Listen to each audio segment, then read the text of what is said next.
He grew up in an all-white neighborhood, the son of two IBM executives. He went to Stanford, and then Oxford, and then Yale Law School.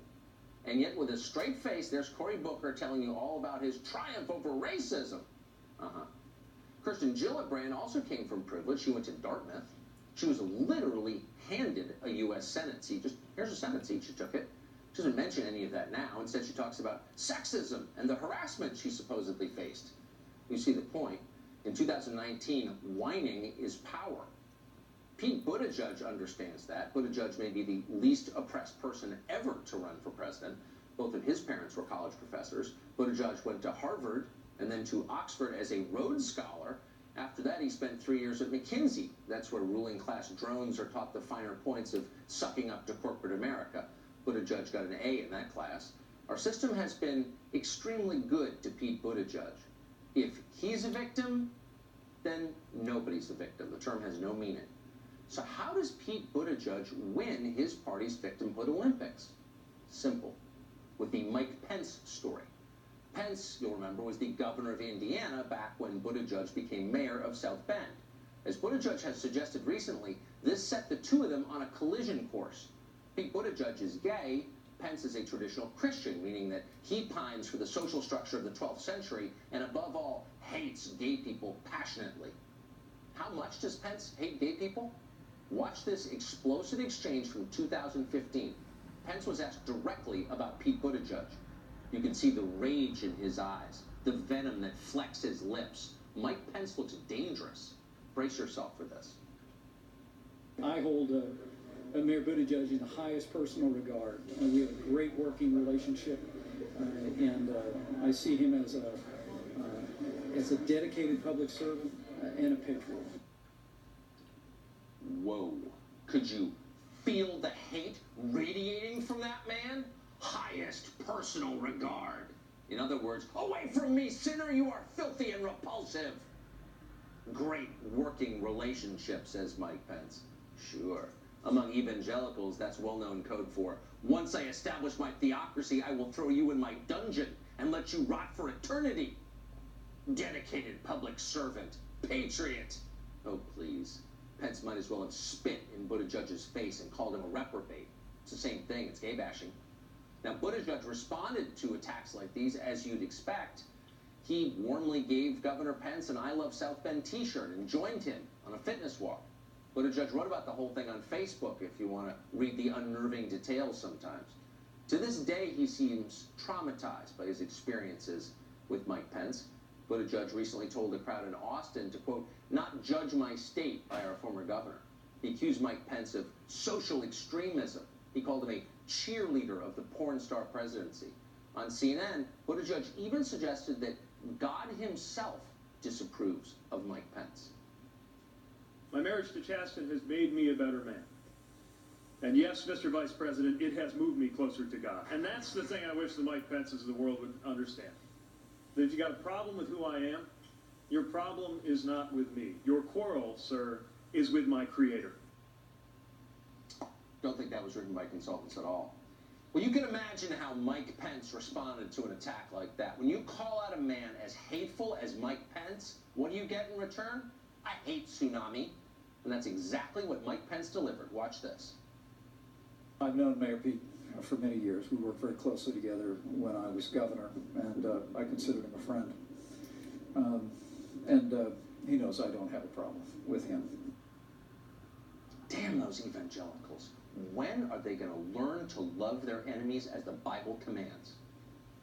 Pete Buttigieg, by contrast, is an Episcopalian. So he expresses his Christian faith by defending late-term abortion and relentlessly attacking people who have been kind to him. It's more effective than talking about the city he leads. In 2015, South Bend's murder rate was almost the same as Chicago's. Aggravated assaults more than tripled since Buttigieg became mayor. Rapes have nearly doubled. But Pete Buttigieg doesn't want to talk about any of that. He wants to talk about the real victim here, himself. Chadwick Moore is a journalist in New York, and he joins us tonight. Chadwick, I guess what frustrates me is that Pete Buttigieg is exactly what our system produces at the top end. In other words, he's the greatest success you can be in our society. He went to Harvard and was a Rhodes Scholar, worked at McKinsey, and now he's running for president at a young age. How in the world can he be a victim? Yeah, the way he speaks about the vice president, you'd think that the Sultan of Brunei was holding the office. Of course, he won't acknowledge the true enemies of gay people in this world. Unlike the president, unlike the president's administration, which I might add, as you know, the administration has announced an effort to work to decriminalize homosexuality around the globe. Vice President Pence is behind this. He has stood behind this. And it's spearheaded by Ambassador Rick Grinnell, who's been out of the closet for decades, who's dedicated his entire life to gay rights. And Pete Buttigieg has done nothing for gay people except for perhaps marry one of them. After all, he's only been out of the closet for about 4 years. So it's interesting that, as you had pointed out, these two had a working relationship for years in South Bend, or in Indiana. And while not there in 2015, 2016, 2017, all of those years, Pete Buttigieg never once was offended by Mike Pence, never called him a bigot, never called him a hate monger. And then suddenly, in the last 2 weeks, it's all he can talk about. What could possibly be going on? Oh, well, it's fundraising season. So he has to push this hate hoax about Mike Pence being a bigot, which he does not believe himself. He does not believe that that Pence is a bigot. He's not offended by Mike Pence, but he's got to pay his woke penance. He's got to sell himself as being woke and appease himself to journalists and the most unhinged activists on his side. It's really one of the most gross things that politicians do. Well, it diminishes everybody, including the person doing it. So you want to be president, tell me how you're going to improve my life. Stop whining, privileged guy, by the way. Again, how disgusting is it to watch the most privileged people talk about how they're oppressed? I mean, it's actually stomach-turning to me, but this is the whole game in left-wing politics right now, is it not? You used to be a liberal, you tell me.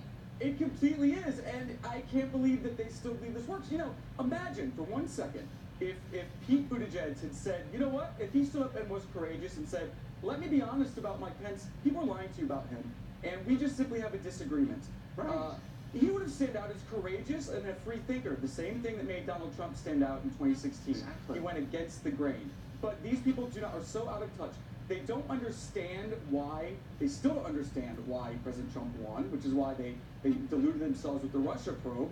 And it was one of those reasons. He was honest, a straight talker, and people knew they weren't being led astray. They knew he wouldn't say something that he didn't believe in. With Pete Buttigieg, it's just more of the same. It's incredible that he thinks this is a good idea, and just going with the herd. They have learned absolutely nothing. If he had done that, if he had come out and said, look, I disagree with Pence on all kinds of things, but I'm from Indiana, I know the guy, and I think anyone who's ever met Pence or knows him can vouch whatever you think of Pence. You could despise Pence's views. He's certainly not seething with hate. He's just the opposite, actually. He's a very kind of gentle, meek character. If he'd said that, like, what would be the downside? He'd probably win the nomination, right? Or he could, actually. I mean, I think you're right that he could win the nomination if he had done that. But they have to invent these villains because the truth, especially about this issue, the truth about evangelicals and homosexuality is so boring. The argument is so boring, it's so tame and so reasonable, they have to turn it into something full of fear and sensationalism. You know, the truth being, essentially, ask 9 out of 10 Christians in this country who are against gay marriage, and they would tell you, no, I think the couple should have the same civil rights, we just don't like the word marriage being used because of what our faith says. You know, bring a book, snooze. We'd much rather have someone saying he hates you, wants to destroy your life, and turn you into a second-class citizen. But why is it Christians, though? I mean, Christianity is not the only world religion, not even the only Abrahamic faith with these positions on sexual ethics, including gay rights. I mean, you have at least 2 others that have very similar positions, but it's only the Christians who are ever called out on this. Why is that, I wonder?